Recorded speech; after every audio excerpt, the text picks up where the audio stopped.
better. I so thought I was facing the other way, facing towards the fish room. But anyways, jumping in here. Hope you guys are all having a great Friday night.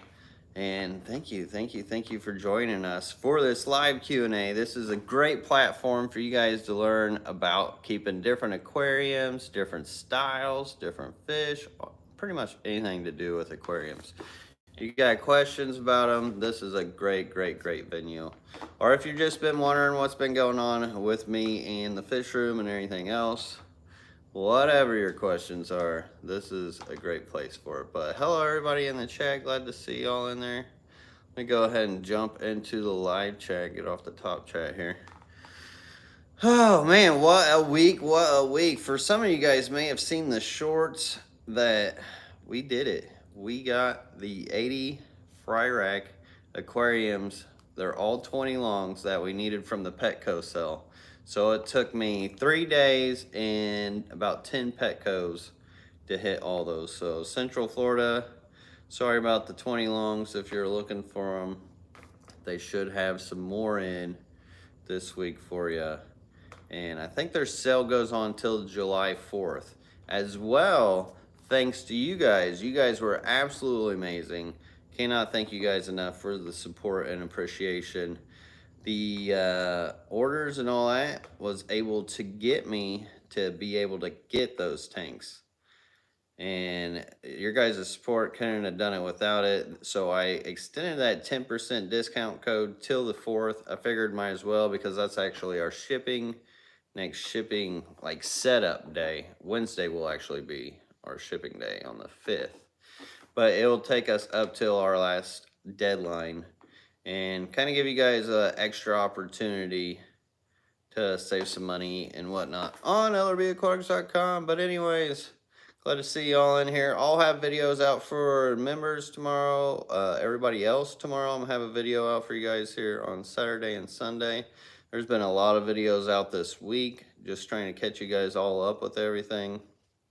And trying to keep this momentum with as many videos that are going out, but also trying to build those 4 racks for that 20 by 20 long, which I got 4 of those to build. I've got all the wood cut and sanded. Now I've got to paint them. I got a birthday party to go to tomorrow, but hopefully Sunday I can get worked on painting them. And just painting the wood and stuff is going to probably take me, I don't even know how many days.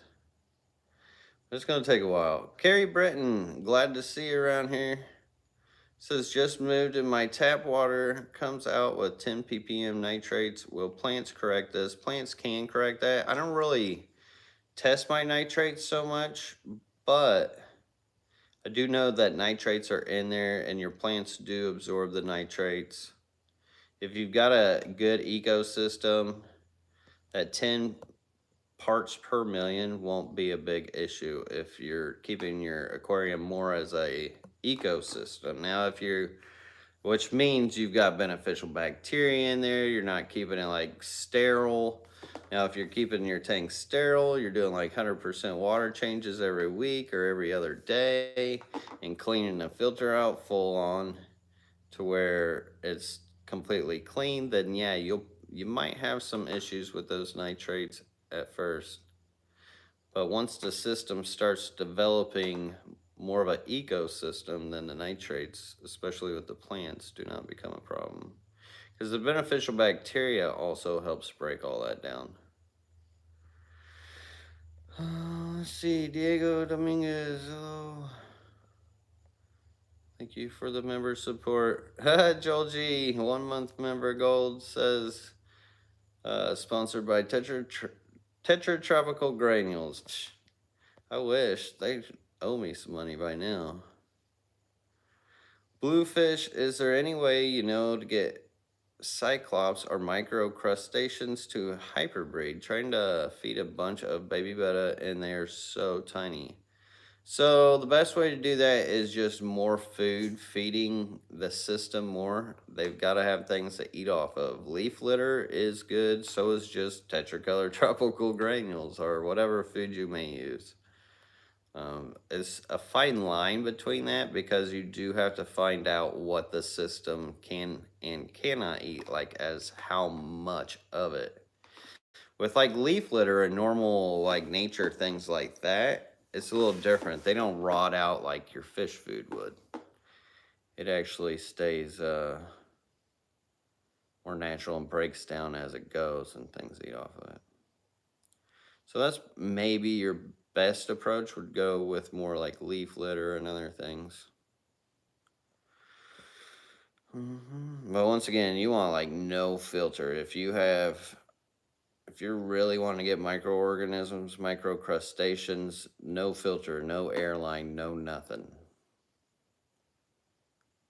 And then you will have much better success. The Wrath 00007 says, "Hi Lucas, just one question for you. The rocks in my tank are growing red blotches. What could it be? Should I be concerned?" So it's nothing to worry about. Exactly what it is, I'm not really sure. It's like a red algae or something. I'm not 100% exactly sure what it is. All I know is it's nothing to worry about. And if you don't like the sight of it, I kind of like that because it gives it that patine. You can also get like that purple on your rocks and everything else to make it look like it came out from the waters. But say you don't like that, a good little hack is to just flip your rock up underneath. That way the clean side will be showing. Then you should be able to do that every so often, and because when you do flip it over, the microorganisms and whatnot can eat off of it. That's up to you. I personally like the look of that, like spotty, different color rock, things growing on it. That actually means you've got a pretty decent ecosystem, and it usually happens in older tanks where they'll get that red spotting. It's usually in tanks like 5+ years. It takes a lot of maturity for a system to create those. So your system's actually pretty healthy and mature. JP Jeffrey says, "Just picked up 2 rope fish from the reef in Indy. Will they be okay without a heater? I keep Congos at range from about 68 to 74 degrees. The rope fish do prefer warmer weather. So 68 and 74 is definitely kind of reaching their limit as far as they can go. So saying this, like, it may not kill them, but if that's like long term, their immunity may not be a fan of it, and you could potentially have issues just because their immunities will start breaking down if they don't get the warmth that they like after so long. And if it's like more towards 74 than 68, it's not that big of an issue. Actually, I mean, they can be kept just fine at 74. It's the 68 I'm really worried about. It's not so much the 74. But the Reef in Indy, that's my old mom and pop shop. I love the Reef. Do a good job. Best fish store in Indy, in my opinion. And Lady Diane, thank you so much for reminding everybody to use a question mark there. Hopefully I'm hitting everybody's questions. Nathan Hovey, he knows how to do it. The big old red question marks, those are the best. LB, what's the reason you use tetracolor granules over other foods? So a big reason why I use the tetracolored granules over other foods is sometimes a lot of the foods that I have been looking at are what people have been sending me emails like, hey, try our food. Maybe do it because of this and why. Well, thanks, Light. I just had that thing charged up. Oh, there it goes. Weird. But anyways, a lot of that food, the granule types, they'll capsulate it, which makes it a big problem for me whenever I go to crush it in my fingers and feed it to my little fish. So with the tetracolor granules, I can kind of customize, well, I can customize all my feeding throughout the fish room, which that's one of my biggest perks from it, is because it is kind of a crusty granule, easily mushed into like fine powder, everything else, so I can feed like the smallest of babies. And also a big reason I like to use it is it's pretty easy to see in the aquarium. So it's when I've got so many aquariums to feed, if overfeeding became an issue, I'd be able to see it sooner with that type of food than with some other foods that just blend into the actual scape and whatnot. To where, because bad food and overfeeding, like if food starts fungusing up in an aquariums and your fish start eating that, that is like almost a death sentence for them.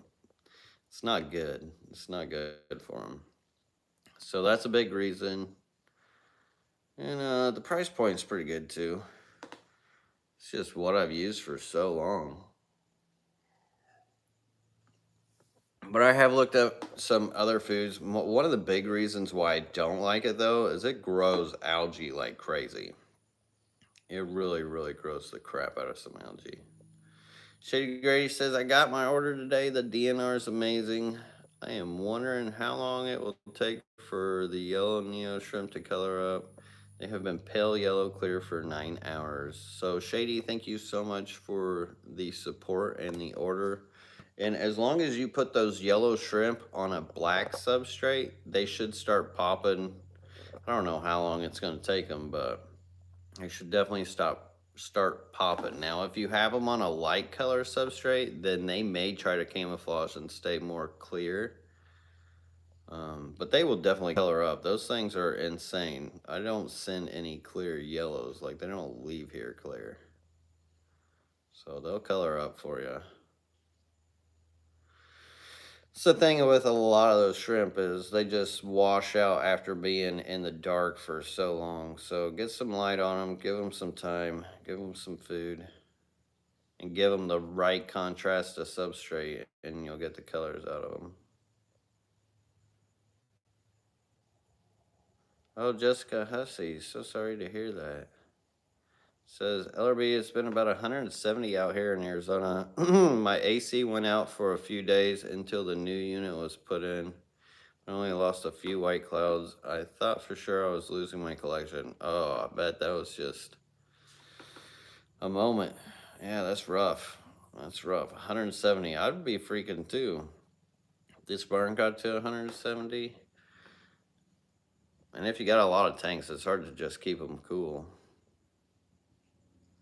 But the biggest thing to think about with heat is your fish will eat more. Water changes could probably have helped you out a little bit. That way it would get your fish a little cool down. Because the water shouldn't be coming out at 170 or 170. It would at least give them a break to that. Because like I mentioned before with the cold, it's all about the immunity of the fish. So if it's too hot or too cold for your fish and it's for a long period of time, it's the immunity that starts breaking down. And if it's the immunity that breaks down, it starts allowing other things to start affecting the fish, as far as bacteria, parasites, fungals, all that kind of stuff. So anytime you can break that time frame, say 2 days and then cool them off, 2 days and then cool them off, instead of like 4 days straight, it'll give them that break for their immunity to help bounce back. Let's see. Hello, have you had internal parasite scares in your fish colonies? So I have. Internal parasites like worms, usually always worms. So fenbendazole and levamisole is good to have on hand for those situations when you do start seeing internal parasites. General cure can help with some of them, but those would be the 3 medicines I would have on hand for any sort of internal parasite.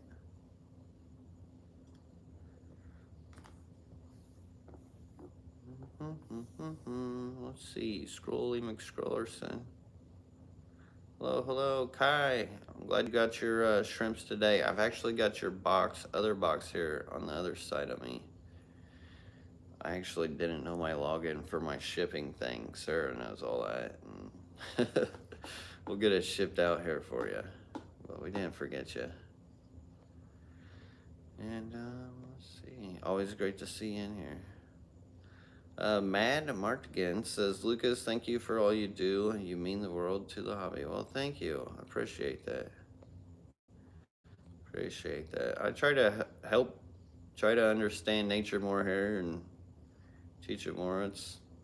I love this hobby. There's so much we can do in this hobby.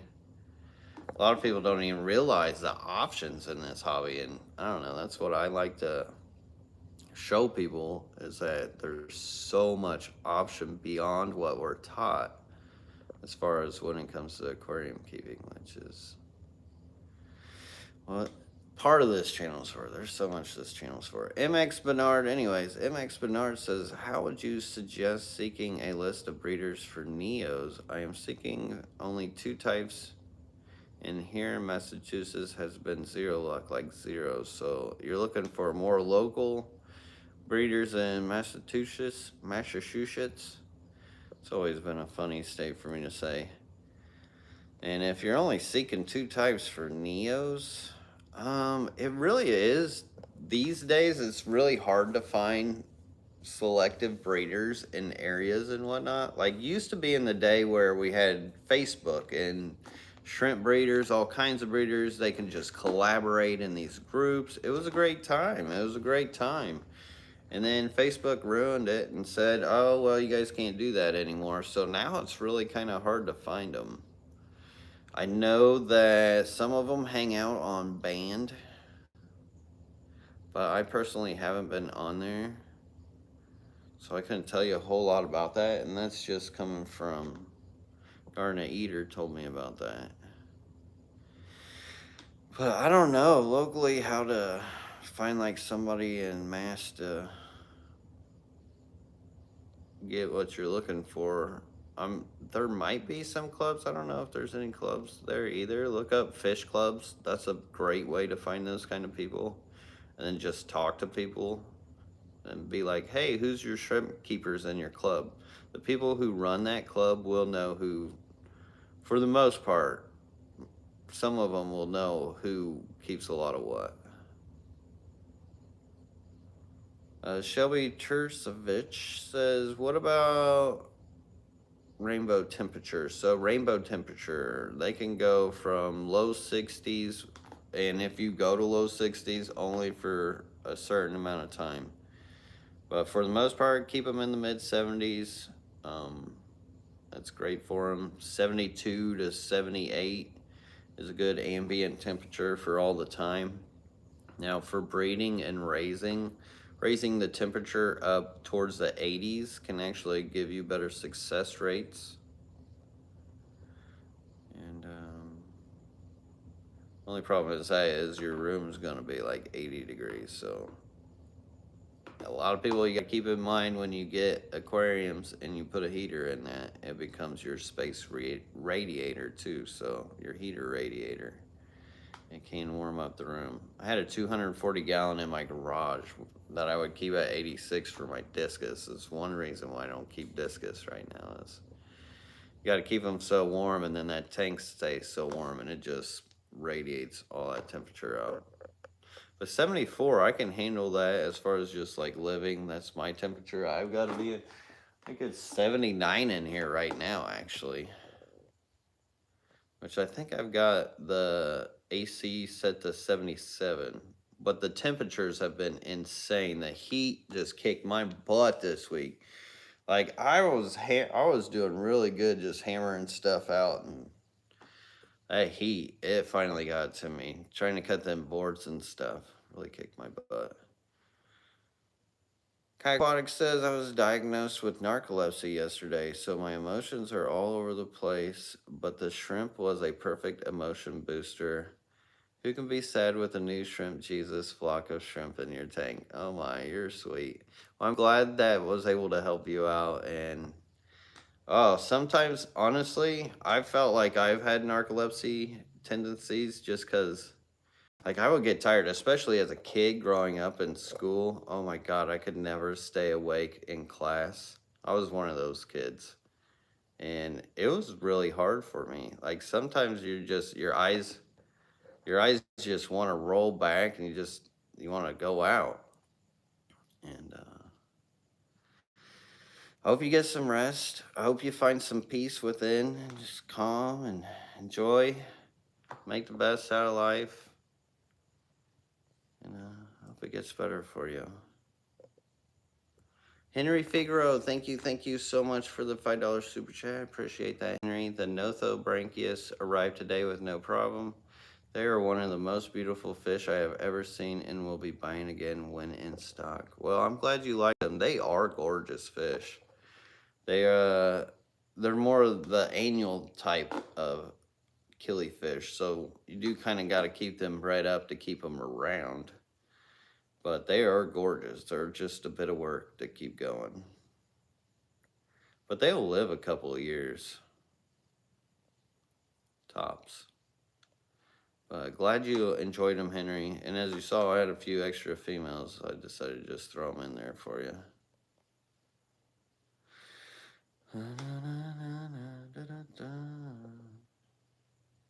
Chris Secker says, I trust you in your water and just poured my rainbow right in. You naughty boy. You naughty boy. But no, you're good. You'll be all right. But still, you should practice good discipline. I've done that myself too with some things. If I like know the breeder, I'm like, okay, well, this tank's for them anyways. It'll be all right. Let's see.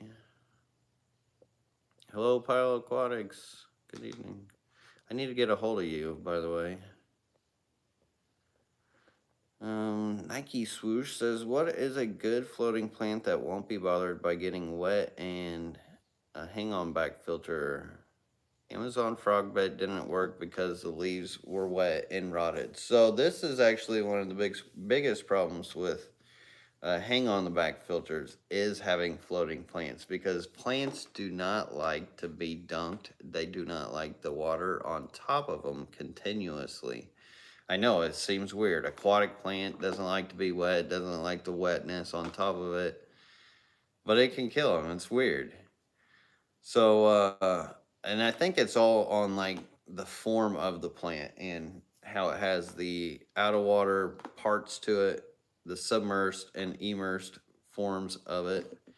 And when that gets wet, it becomes real tricky. So, as far as plants floating that want to deal, I would think the Brazilian pennywort might work out for you well. That's if you can get it to stay in one place, which you can kind of like use your hang on the back filter as your attachment. So try to get the flow low on your hang on the back filter, and you can actually like pin your plants up underneath it to where they'll grow and expand up out of it. So eventually your flow will be flowing through your plants, which actually helps filter the water more as it goes through, because as the water pushes through all the plant material, that can help you out as well. I'm trying to think. Oh, sorry, off the top of my head. Bacopa, maybe a floating plant you could do. There's different types of Bacopa. There's so many plants you can float, but keeping them kicked around and keeping them moved around, that's the biggest key. Because if you got floating plants, and say if it's even stem plants, so you can float hygrophilia, you can float Luigias, you can float Retalias, but you want them to kind of stay in one spot. So you're gonna either have to corral them or pin them into that hang on the back and really slow the flow down, or just take it off. I used to use hang on the back filters back in the day. I remember when I did that kind of stuff. Oh, I'm trying to get to my drink. Sorry, guys. Got you. I actually have you guys sitting in a drawer right now. But back when I used to do my high techs, I used to do that a lot. There's another hack that you can do as well. So with your hang on the back filters, if you're kind of crafty, honestly, you really don't have to be that crafty. You just need to know how to drill a couple holes into your hang on the back. I know it sounds pretty sketch, like, oh, I'm going to drill some holes into my hang on the back. But usually on the hang on the back, where the water comes out, there's that lip of plastic. As long as it doesn't connect to the housing inside to where the water's holding, you should be able to poke a couple holes in there. And you can get acrylic screws, plastic screws from Home Depot or even Ace Hardware, your hardware stores. And then you can put in like the mesh fabric plastic, and you can grow all kinds of stuff on that. Pearlweed, reishi, you can grow like HC, all kinds of stuff to where it creates like this algae scrubber as well. You can use a solid piece of plastic, whatever you can find as well if you want to, but with that grid, that mesh of that quilt fabric, or whatever the heck that stuff's called. What is it? Mesh fabrics. So with that, with the grids of that, you can add vegetation into it. So I don't know. I hope that helps give you some ideas of things that you can do. MX Bernard, thank you so much for the $1.50 super chat with the black cat. I appreciate that. And the members know this right now, which I know many of you guys thought Christmas came back. So Christmas has been missing. And I think I know where he's at, and he's actually probably better with them. I mean, I know I love the dog, but the dog needed kids. And Wesley didn't really play with the dog so much. Wesley wasn't a big fan of the dog, especially after the dog knocked him into a fish tank. And I'm hoping this is the case because I haven't heard anything otherwise. I haven't seen any other signs of anything otherwise. And this dog's almost been kidnapped, I don't know how many times, because he's just a cool dog and he was just a neighborhood dog. It wasn't my personal dog. The dog was a foundling, came to us, we took care of him. So it was real hard to chain him down. He was a total free spirit. And like he would try to choke himself out. Like he was not good at being chained up. Like it was almost detrimental to his health. And he had been spending most of his time with that family recently, the week leading up to his disappearance. And there was one time he left for a week and he came back with a bath, and he had come from them. So I told them the story of Christmas, and I don't know if they just took it upon themselves to be like, okay, well, this dog's going with us. I don't know if the dog went with them. I don't know. But either way, dog's missing. It sucks. I love the dog. The dog was awesome. I really miss the dog. We had a lot of fun. He brought up a lot of spirit out of me as well. There's been a couple other dogs roaming around out here. I'm in Florida wild country out here. So, like, animals just come out of the wild. We've got cats coming out of the woods. We've got dogs coming out of the woods. All kinds of other stuff. So it's been weird and wild as far as all that's going on in here. But the black cat, the super chat that you gave me, is what made me think about talking about this. Kitty, our mama cat, she's older than Wesley. She's been around for the longest time. And now she's finally come back out to the barn, which has been great for me because I loved having Mama Cat out here. And she'll go down the path. She'll do her zoomies. Oh, she's a darling. I love her. So it's been nice having the black cat around here. Kai Aquatics, thank you so much for the $10 super chat. So Grant Eater said we can keep Tangerine Bee or Tiger. Which a tangerine should be a tangerine tiger. I don't think there is a tangerine bee. Could be wrong with all the shrimp that they make, but yeah, he's probably talking about the tangerine tigers, and you keep them with neos and they won't crossbreed and parameters are similar. Would you recommend them together? So you can keep them together. As far as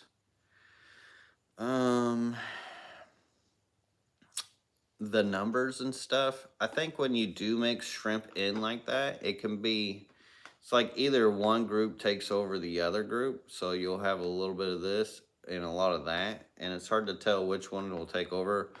The tangerine tigers and Caridina species are more vivacious eaters, so you'll just have to make sure that everybody's getting fed, but you can keep them all together. and they won't crossbreed. So if you wanted 2 shrimp for 1 tank, that is a good one that you can do that with for sure. So thank you so much for the super chat. I really appreciate it. And you have been amazing with the support lately.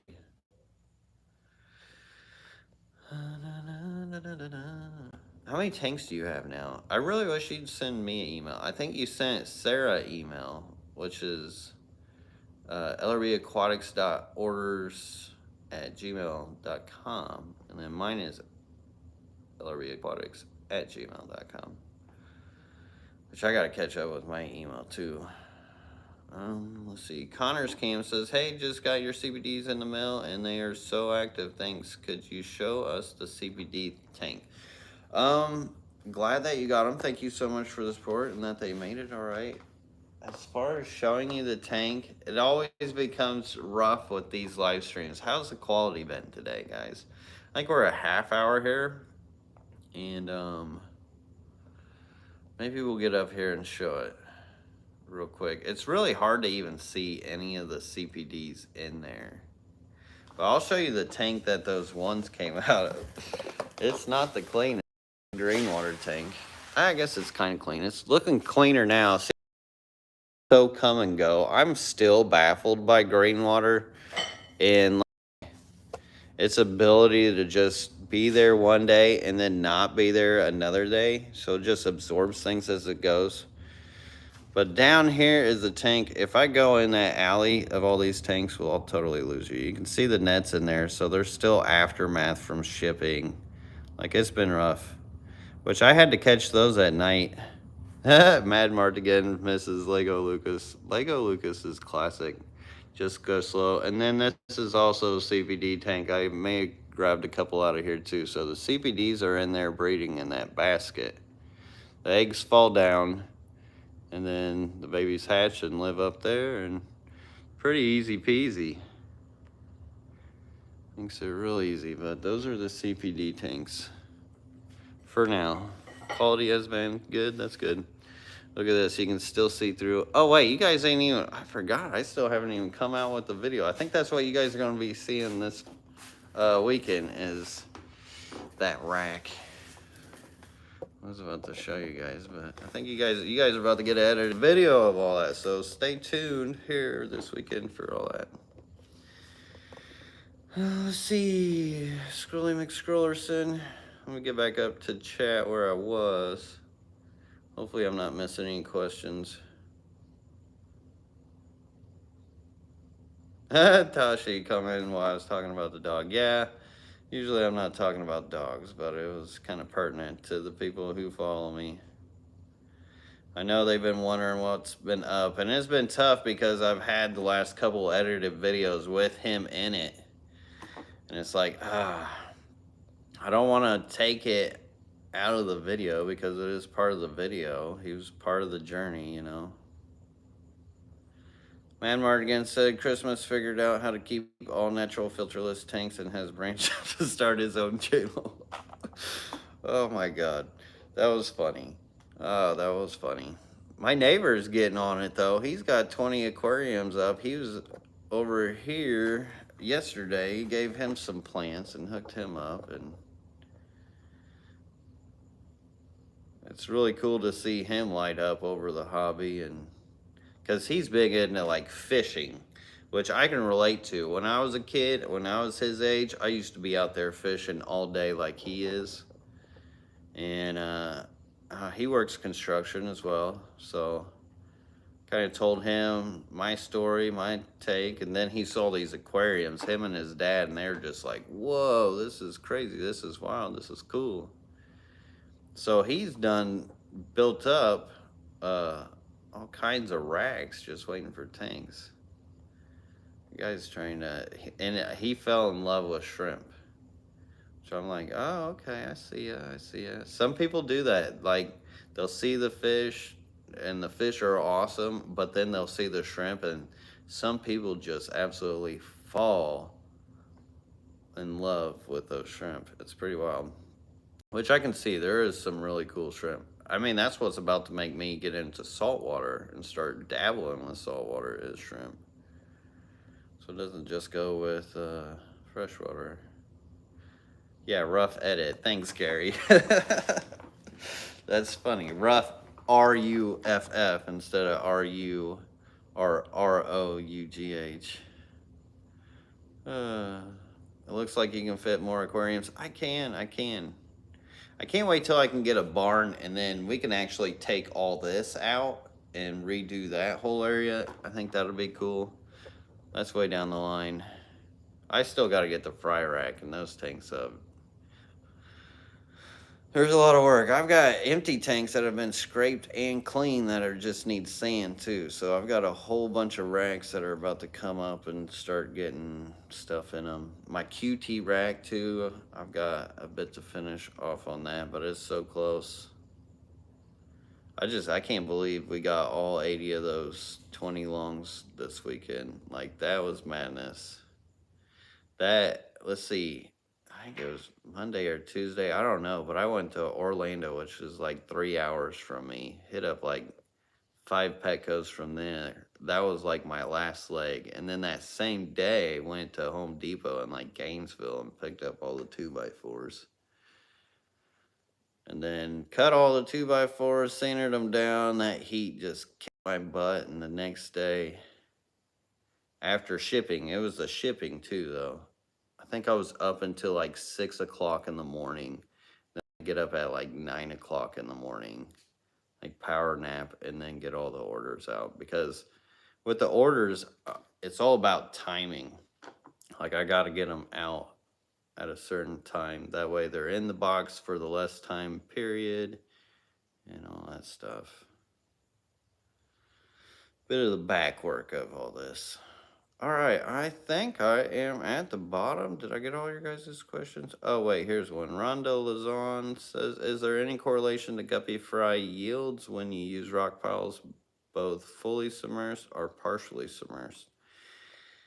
I don't know. That's a good question. I haven't actually tried any that were partially submersed, like where they're kind of sticking out of the water. But I imagine rock piles at any point will definitely correlate to better yield. And if you do have it more up towards the water, I could imagine that could help with better yield too. Because what happens is with the guppies and the guppy fry is, like, during the day, they'll be more or less wanting to be up towards the water surface up top. So if they've got a quick escape at the top water level that they can get into the cracks and crevices from any predation from, like, say, a big female, those are usually the ones that are trying to predate those fry. It's got a lot better chance to get away. And then at night, they will sleep towards the bottom, so I would definitely say there's some correlation there. Pile Aquatics, thank you so much for the $5 super chat. I appreciate that support. Killifish rock and need more love. Thanks for what you do. Say it again. Say it again. Thank you, Pile. I appreciate that.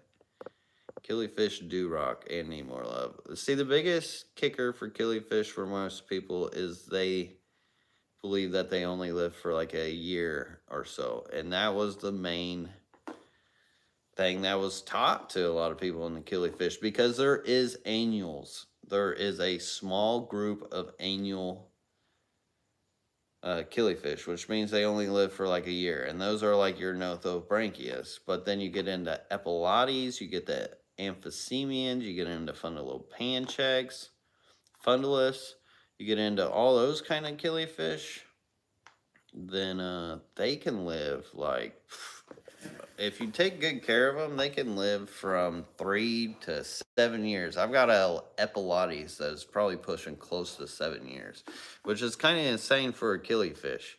I swear this killifish has died and come back I don't know how many times. But I know it's not that, because I know it's not like respawning. But because there's no female in there to make babies, and he's a pretty good size, but it's pretty wild. Killifish do deserve more love. I think the big reason why they don't get as much love either is because commercial scale of it, as far as breeding, is a lot harder to do and more challenging than, like, say, bettas are. So for like bettas, they live about the same lifespan as a betta, same kind of condition. Um, you don't need a big tank for them. You don't need filters for them. You do need a top for them, or at least keep your water level low. Daniel McNamara says, "Hey Lucas, where do you buy your fish meds when needed? The CCAM, Fritz, and API stuff are not at all economical when you're developing a larger fish room. So go on to eBay and look for like levamisole or fenbendazole, and there's usually just some guy who's packaging up his own where he buys like the bulk material, and you can actually get them for a pretty good price that way." It's kind of wild, the random things you will find on eBay for the hobby.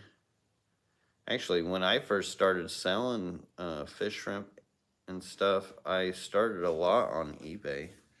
Besides the forums, when I had like a whole bunch to do, and I was like, all right, I want to really make this a business. I got to do this to not have to work construction and stay home with my son. What's a good outlet? The only problem with eBay is all the fees after a while. That was before I had a website.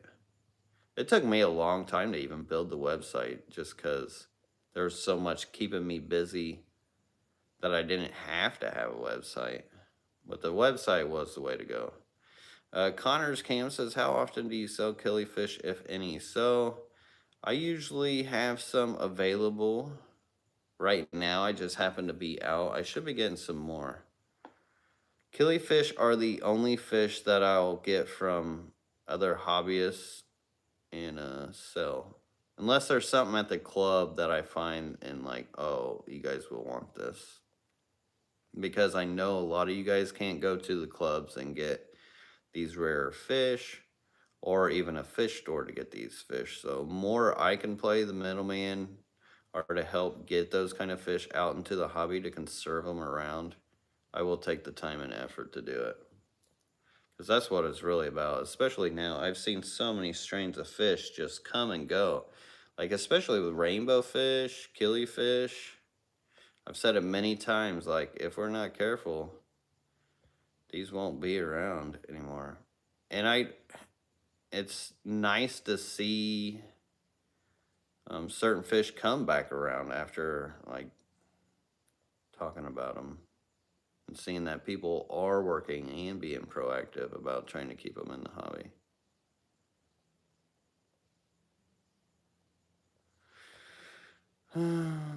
Yeah, for me, a lot of it is the conservation of fish, aquarium keeping. Because I know there's a lot of some people, I'm sure. I mean, I come at the crossroads at one point, like, why am I keeping aquariums? Like, what's really the purpose? Like, am I really doing the right thing here, keeping aquariums? And yeah, the aquarium hobby is definitely needed now more than ever when it comes to environmental conservation and arcing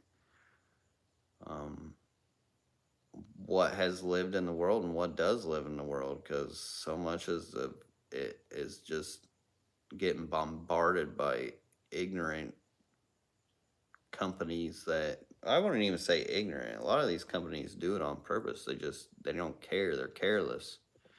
Money is a driver for these people. It's sickening. Adam Lash says, "Hey LRB, I need to move some clown killies from a tank with hydra to an outdoor tub of Philadelphia. I don't want to contaminate the tub with hydra. Would a fish bath stop hitchhikers?" Fish bath should stop hitchhikers with that. I don't think the hydra will be too big of an issue for you, though, to be honest.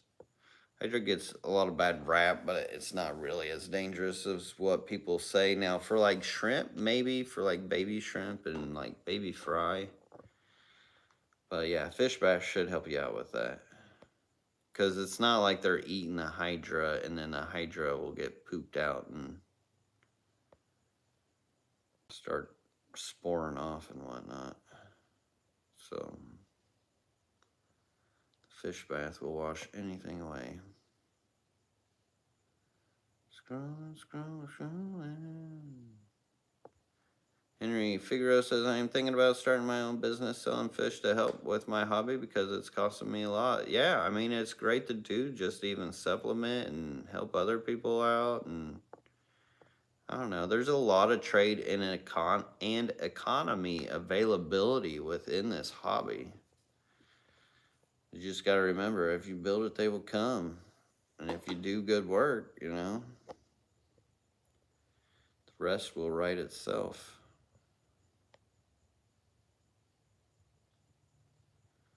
Christopher Secker says, Lucas, will you be selling fancy guppies once their tanks are established and the fry set up? Yes, eventually I'll start selling guppies more once I get the numbers and whatnot up. I actually got some absolutely amazing guppies in this week, which I do have a video planning on showing you guys for that.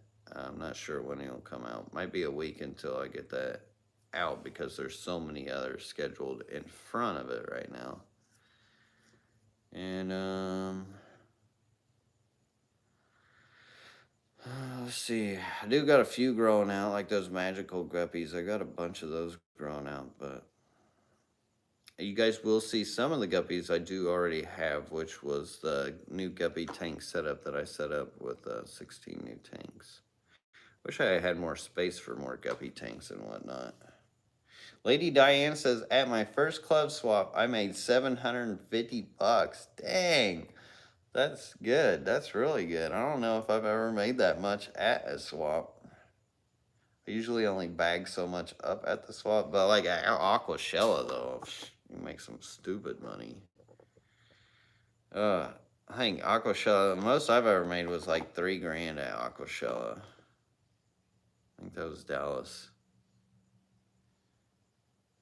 But for me now, I don't know. I like to go to the Aquashella and not even sell. I like to go play Plantaclaws. Playing Plantaclaws at the last Aquatic Expo, that was so much more fun than making any money off of a booth. Just seeing everybody's expressions like, what? Well, these are free? This is cool. Like, awesome. And just see them light up and, you know, give them that piece of nature that they can take home and try to keep. To me, that's worth any buck. Mad Martigan says, Lucas, I used to do spray foam when I worked construction. It's cool to see that you went with that in your fish barn. Is it the only way to go as far as insulation? So in the fish barn, I didn't use spray foam. I think they had used spray foam along the edges to keep bugs and stuff out. I actually used the normal insulation, or well, I don't know, what do you call that? Other itchy insulation stuff. But it is really a good way to go, that spray on insulation. The only problem I have personally when it comes to construction and that spray on insulation, my arm is just like, it's a little tight. But the 2x4s, what happens if any moisture does get into that and that spray foam, and a lot of insurance companies have been having issues with this too, is if moisture gets in there, it's hard to tell if it's actually causing any damage to the structure because it seals and caps everything off. But I don't know, at the same time, you're almost gluing everything together, so does it really even matter if that is starting to rot away? I don't know. I know some roofs have had issues with it, so. Daniel McNamara says, updates on G-Max, missed out on the last batch. So I do have a few smaller ones. I've got lots of little babies growing out of them. Big reason why I got to get this fry rack section area done is so I can organize those. One thing about the fry rack section is setting that up is going to be a bit different than setting up, like, say, a tank for cichlids or a tank for rainbows or a tank for rice fish or guppies or whatever, with those fry, I'm gonna have to like season these tanks well before I put the fry in them, because the fry really require those microorganisms in a more matured kind of setting than, like, say your adult or juvenile fish will. So that will be my biggest challenge with the fry rack, is trying to age those tanks quicker than usual. Which old aquarium water will probably be the approach. It will be hard to do with that many tanks and how I do it. I don't know. And a lot of beneficial bacteria squeezed in and lots of plants. Oh, I cannot wait to get all this organized, you guys. It's going to be amazing for like the types of fish that we'll be able to conserve and get out and play with and make videos on and all kinds of stuff. Jim Clemens says, got my first order today. Yellow Neos are doing great, as well as the Pearlweed and Reishi solution. Any tips on getting the Reishi to take off? So, thank you so much for the order. The Reishi, as far as getting it to take off, water changes are good for it because you get that reoxygenation in it. Just try to make sure that that Reishi doesn't get kicked up, knocked around. It stays like on one top, like it has its top surface. Make sure that green stuff is on the top instead of the more, I would say sometimes it gets whitish, yellow, depending on the Reishi, but keep that on the bottom. Anyways, water changes. CO2 does help, not necessary, but water changes will help you. If you do like regular water changes, it'll help. It's not necessary, but it will really take it off. It'll make it go gangbusters. Let's see. Angel dollars. Oh, nice. Saya says, I spent some stupid money at Aquashella. Totally worth it. You're my kind of people. I love that. Elfish Tank says, got all my shrimp in today. The blues really do look amazing. Well, thank you so much for the support and mentioning you guys. I thank you. I thank you so much. Let's see. Termites versus spray foam. I don't know. It's a good question. Do they treat it like ant? I think they have stuff in there. I don't know.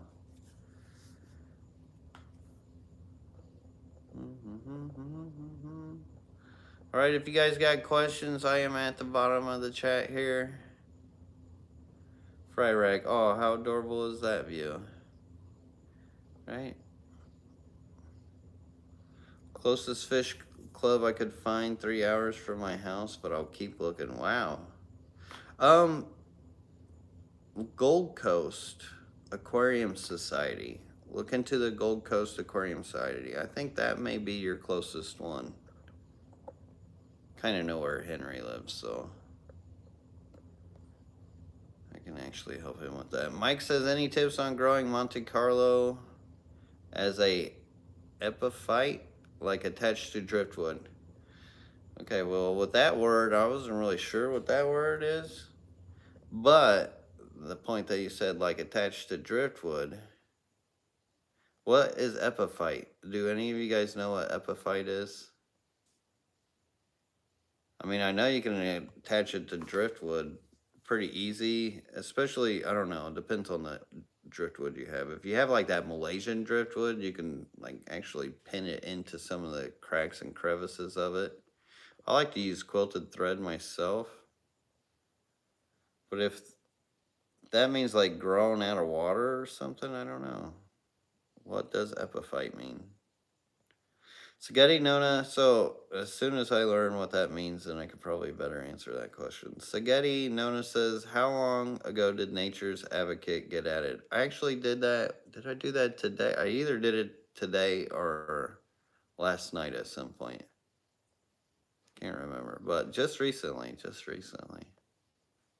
think I change it usually about every 2 weeks. Keep it fresh, keep it fun. Whenever the time comes. Some of the common epiphytes include mosses, ferns, bromeliads, lichens, liverworts, and orchids. Okay. I don't know. Honestly, if you could grow it like that, that's a really good question. I don't know. I don't know. That is out of my jurisdiction. I have no clue because I've never tried it. And I don't even know, like, I've grown it out of water, but as far as nature, I've never actually seen how it grows in nature. But I know you can grow it out of the water fairly well, kind of like HC. You just got to keep it wet. You got to keep it watered.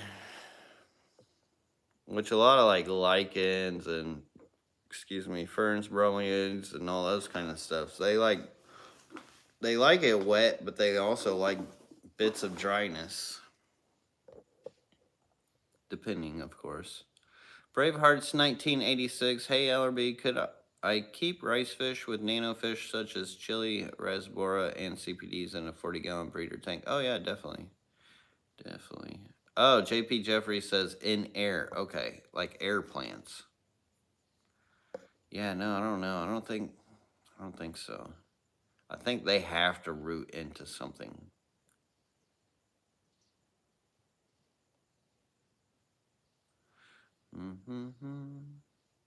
But hey, I just got to learn something new today. I appreciate that. Thank you.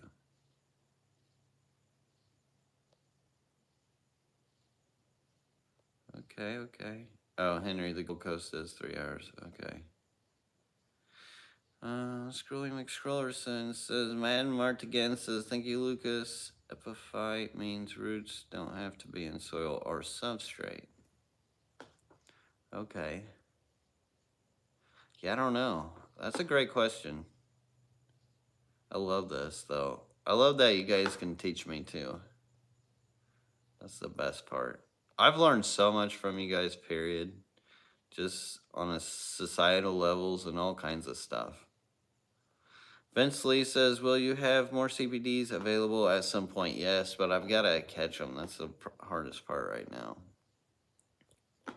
I don't know what I'm going to do with my shellies. Oh my God, that's like the worst fish to have to catch is the shell dweller without wrecking the tank. I'm just going to have to wreck their tank to even get them out. They're such a pain. You can't even night fish them. They're always in their shells. As soon as you even come close to trying to catch one. And the CPDs, they're just in such a big tank and they're harder to catch because of that. But they're at night, they're a lot easier to catch, but it's more like one by one. Okay, I am at the bottom of the chat here. That's where I'm at. Lurb, Rice Fish Fry just hatched. Well, congrats, my bro. Aqua Pro's in the house. You know, if you guys don't know Aqua Pros, that's the dude who makes that legit food. That's legit. And he's been around for a long time. He's a cool guy. Love Aqua Pros.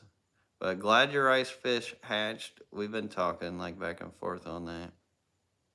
Oh, and I got a bunch of more Millennium Orange Albino Rainbow Fish Fry. Aqua Pros. So super stoked about that. I've got to move those adults though.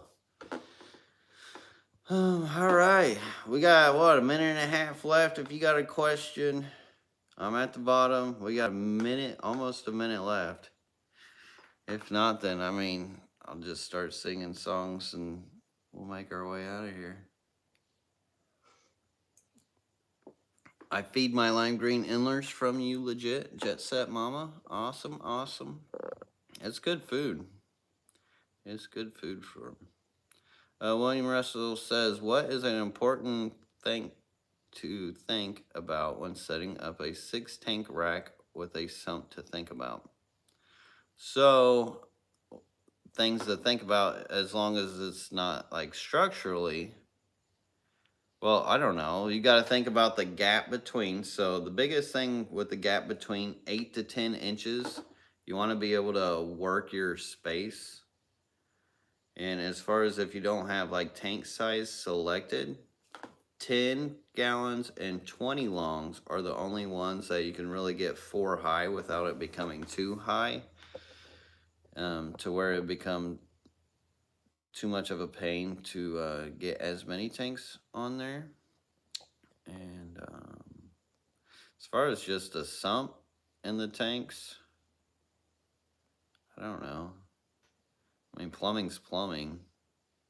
Really, I don't know. You can think yourself out of things as well. I want to say one thing's more important. It's all kind of the same process, so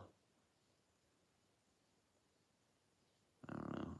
The way especially, I don't know, with my racks, I like to double up on the long ways myself just for longer term success. That's one thing to think about. Are the Neolamprologus caudopunctatus less aggressive than the Brachardi? Yeah, I believe so. I believe so for sure.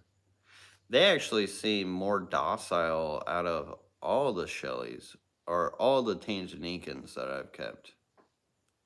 The cichlids. Caudopunctatus have been like one of the easiest to community breed too. Alright, scroll.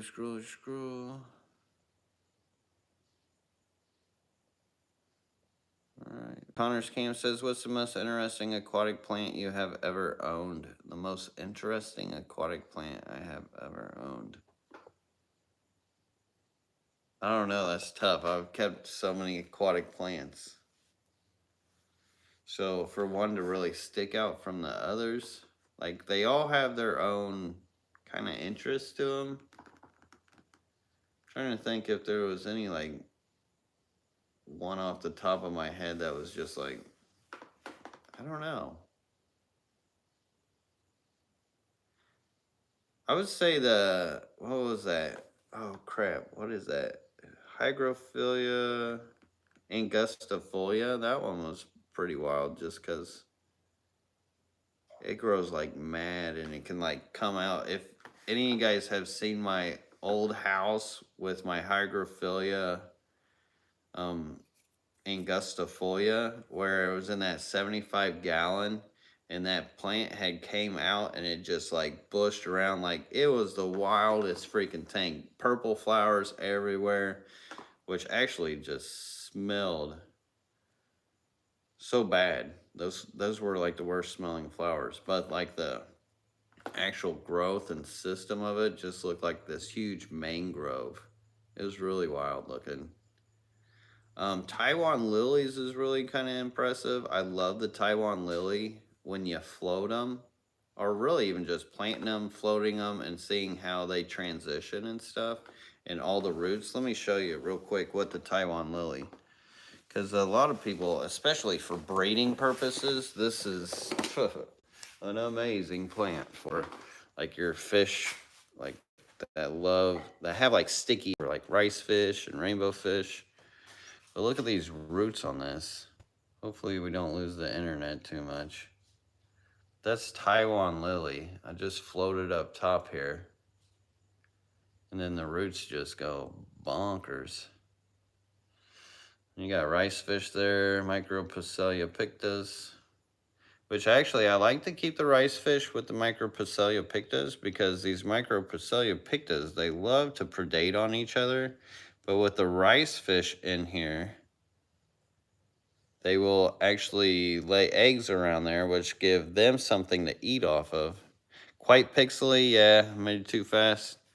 I figured as much, but we're at the end here, so who cares? If it goes off, it goes off. Let's see. That, and I kind of stuck my arm in between all the tanks.